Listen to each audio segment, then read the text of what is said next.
Good morning students.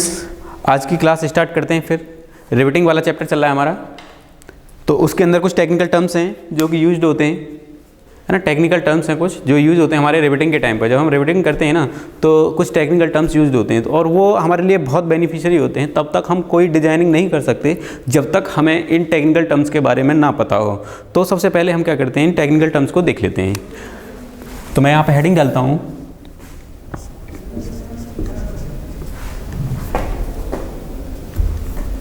Technical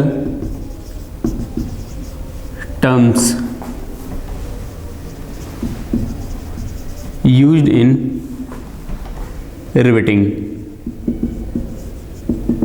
यानी कि riveting के अंदर कुछ टेक्निकल टर्म्स हैं जो कि बेसिकली यूज़ होते हैं। तो जब भी हम डिज़ाइन करेंगे, डिज़ाइनिंग का कोई भी पार्ट करेंगे, कोई भी क्वेश्चन करेंगे, बिना इनकी हेल्प से, टेक्निकल टर्म की हेल्प से हम लोग कोई भी न्यूमेरिकल, कोई भी डिज़ाइनिंग का पोर्शन नहीं कर सकते रिविटिंग के अंदर। तो ये बहुत मस्ट है और पेपर में बहुत इंपॉर्टेंट है, पेपर के पॉइंट ऑफ व्यू से भी बहुत इंपॉर्टेंट है। हर साल इसमें से कुछ ना कुछ टेक्निकल टर्म्स पूछ जाते हैं। तो देख लेते हैं एक बार कौन कौन से टेक्निकल टर्म्स हैं।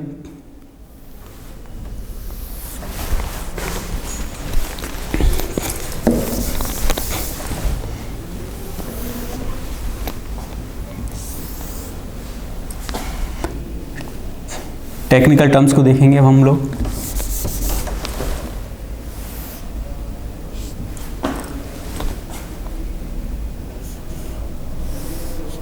ये कोई प्लेट है हमारे पास और इस प्लेट के अंदर क्या हो रहा है, रिविटिंग हो रहा है।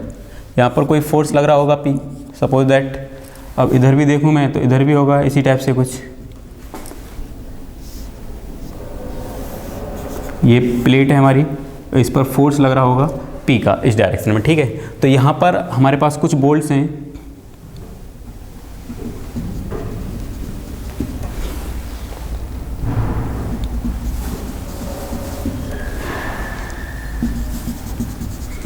ये डायग्राम है हमारा। इसके अंदर क्या है, रिविटिंग हो रखी है, रिविटिंग हो रखी है। ये इसके अंदर रिविटिंग को शो करता है। ये जो सर्कल है ये रिविटिंग को शो करता है बेसिकली। ये रिविट है हमारी, रिविट लगी हुई है इसके अंदर।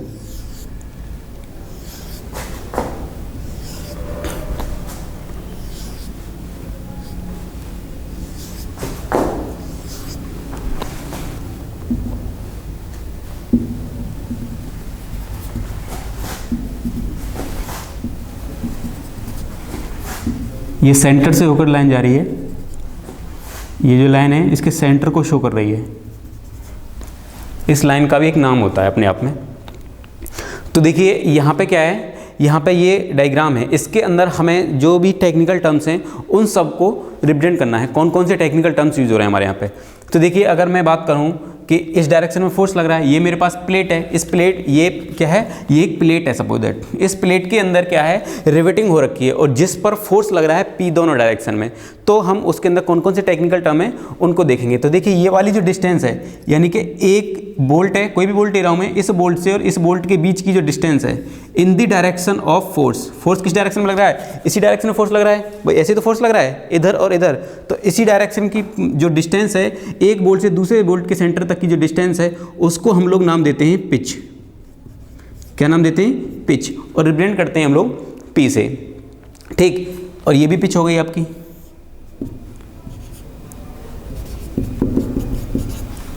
और ये भी पिच हो गई आपकी। तो मैंने क्या बताया, पिच क्या होता है, पिच होता है centre to centre distance between two bolts. दो बोल्ट के इन दी मैंने बताया पिच क्या होता है, दो बोल्ट के बीच की जो सेंटर टू सेंटर डिस्टेंस है उसको हम लोग नाम देते हैं पिच।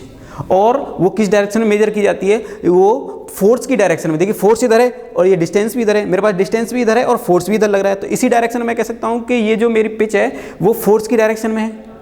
तो मैं पिच को क्या बोल सकता हूँ, द डिस्टेंस बिटवीन, अगर मैं इस बोर्ड से देखूँ तो the distance between centre to centre two bolts, the distance centre to centre between two bolts measured in the direction of force. तो उसको हम लोग क्या नाम देते हैं, पिच।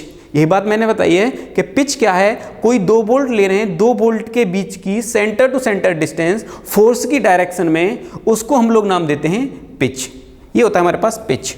और एक होता है हमारे पास, कई सारे टेक्निकल टर्म्स यूज होंगे, ये जो लास्ट वाला है, ये जो लास्ट वाला है, इसको हम लोग क्या नाम देते हैं, एंड डिस्टेंस। एंड डिस्टेंस जिसको ई से रिप्रेजेंट करते हैं, ई डैश से रिप्रेजेंट करते हैं, और इसको हम लोग नाम देते हैं एंड डिस्टेंस। एंड डिस्टेंस क्या होता है कि बिल्कुल लास्ट में जो बोल्ट होता है उसके सेंटर से और जो प्लेट का एंड हो रहा होता है वो तक की डिस्टेंस, उसको हम लोग नाम देते हैं एंड डिस्टेंस। तो एक तो एंड डिस्टेंस ये है हमारे पास, और इधर भी हम लोग इसको नाम दे सकते हैं and distance.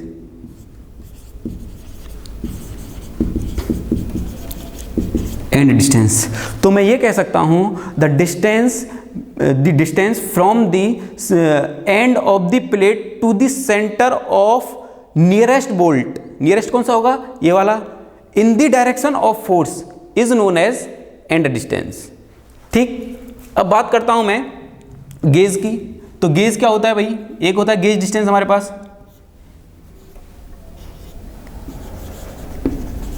Gauge distance. Gauge distance को हम लोग डिपेंड करते हैं जी से। गेज डिस्टेंस क्या होता है, दो बोल्ट के सेंटर टू सेंटर डिस्टेंस। एक तो बोल्ट का ये सेंटर जा रहा है और इस बोल्ट का सेंटर ये है, इस यानी कि दो बोल्ट के centre to centre distance in the perpendicular direction of the force. वो तो पैरेलल दी पिच तो parallel to the direction of force होता है। देखिए इधर भी फोर्स लग रहा था और इधर ही मेरा पिच है और इसी डायरेक्शन में फोर्स लग रहा था। और ये क्या होता है, सेंटर टू सेंटर डिस्टेंस ये भी होता है, लेकिन ये क्या होता है, ये फोर्स के परपेंडिकुलर डायरेक्शन की डिस्टेंस होती है और ये फोर्स के पैरेलल डायरेक्शन डिस्टेंस होती है। तो यही बेसिक डिफरेंस है इन दोनों में, गेज डिस्टेंस में और पिच में। Gauge distance perpendicular to the force measure की जाती है सेंटर टू सेंटर बोल्ट के, और पिच जो है वो पैरेलल टू फोर्स की जाती है centre to centre distance between. एक होता है हमारे पास एज डिस्टेंस। क्या होता है, एज डिस्टेंस। एज डिस्टेंस क्या होता है,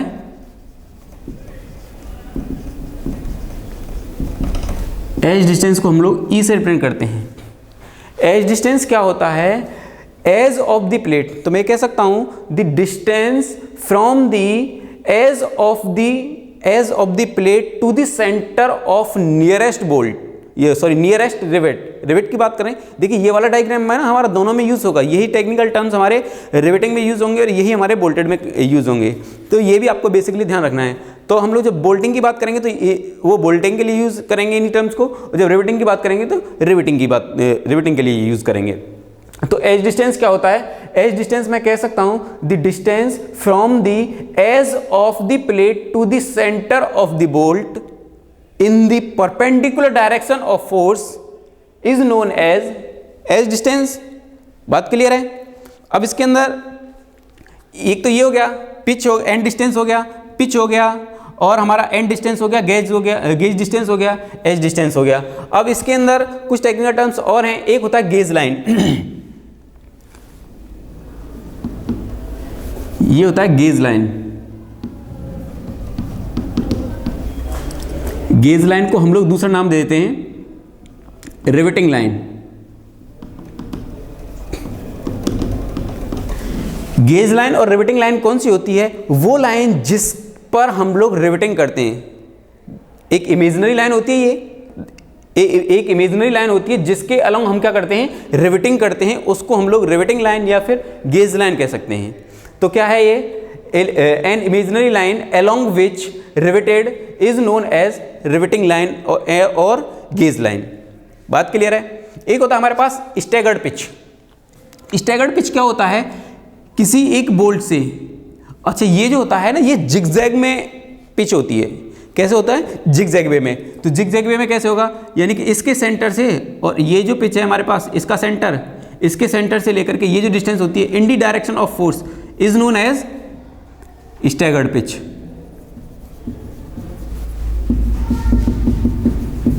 ऐसे रिप्रेजेंट करते हैं।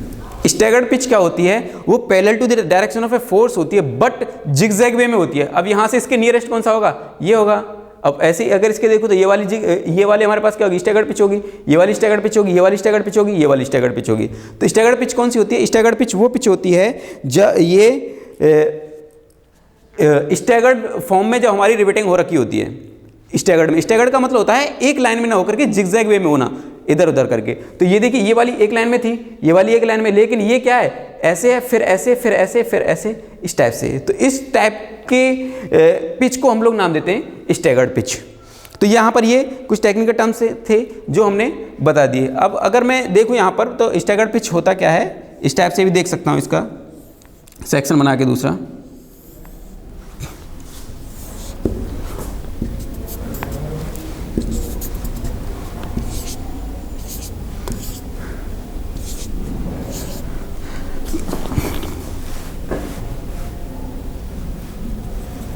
इसके सेंटर से और इसके सेंटर तक की जो डिस्टेंस है, इसको हम लोग नाम देते हैं स्टैगर्ड पिच। यानी कि स्टैगर्ड वे में, अगर मैं स्टैगर्ड वे में नाम देखता हूँ तो स्टैगर्ड में तो यही दिखता है ना, इसी को हम लोग नाम देते हैं स्टैगर्ड पिच, जिसको रिप्रेजेंट करते हैं हम लोग किससे, एस से। तो ये वाले कुछ पॉइंट हैं जिनको हमने अभी बताया है। तो एक बार इनके बारे में लिख लेते हैं, ये कौन कौन से मतलब किसकी क्या डेफिनेशन है। तो सबसे पहले अगर मैं बात करूं, और एक होता है नॉमिनल डायमीटर और एक होता है ग्रॉस डायमीटर। पिछली क्लास में आपने अगर मेरा वीडियो देखा हो सबसे पहली क्लास में, तो मैंने वहाँ पर इसके बारे में बताया था कि नॉमिनल डायमीटर कौन सा होता है और आपका ग्रॉस डायमीटर कौन सा होता है। तो देखिए नॉमिनल डायमीटर क्या होता है, ग्रॉस डायमीटर क्या होता है, वो टर्म और ये सारे टर्म मिलकर के हमारे पास एक जो प्रिपरेशन कर रहे हैं हम लोग, एक डिजाइनिंग की प्रिपरेशन कर रहे हैं। इससे क्या होगा, हम लोग डिजाइनिंग का जो क्वेश्चन है उसको सॉल्व कर पाएंगे इनकी हेल्प से। अगर ये नहीं समझ पाएंगे हम लोग, तो हम लोग क्या है वहाँ पर अपनी डिजाइनिंग के क्वेश्चन को सॉल्व नहीं कर सकते। और ये डिप्लोमा में पेपर के पॉइंट ऑफ व्यू से बहुत इंपॉर्टेंट है, वेरी वेरी मोस्ट इंपॉर्टेंट है। ये डायग्राम बना देना और इसमें से कुछ भी पूछता है तो उसके बारे में लिख दीजिएगा, बहुत आसान है, आराम से लिख सकते हैं हम लोग। तो देखेंगे एक बार, आप लोग इसका स्क्रीनशॉट ले लीजिए।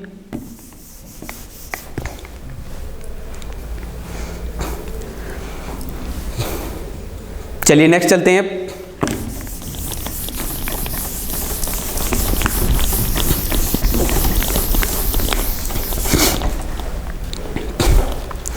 सबसे पहला है मेरे पास